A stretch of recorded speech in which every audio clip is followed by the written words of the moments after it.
আমরা 2013 সালে শত ভাই রক্ত দিয়েছে এই জমিনে।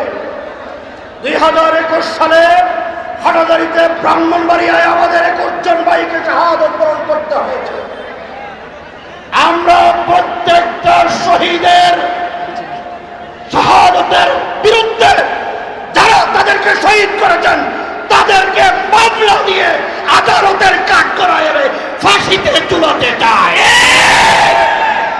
দ্বিতীয় নম্বর কথা হলো, প্রধানমন্ত্রী বারবার বলতেন আমি বঙ্গবন্ধুর কন্যা, কাউকে ভয় পাই না।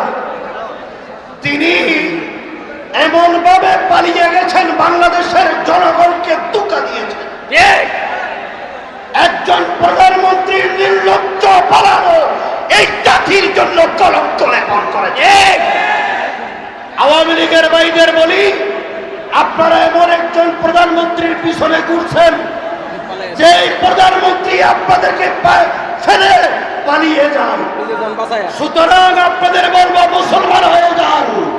আগে 71 সালে হিন্দুরা লা ইলাহা ইল্লাল্লাহ মুহাম্মাদুর রাসূলুল্লাহ কলমা পড়ে নিজেদেরকে বাঁচাইতেন। এখন দেখি আওয়ামী লীগরা শ্রীরাম শ্রীরাম করে স্লোগান দিচ্ছে।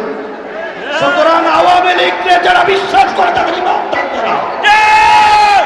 এই উবাইদুল মুক্তাদির আপনাদের এলাকার এমপি, তিনি অনেক আলেমদের বিরুদ্ধে মুক্তি করেছেন।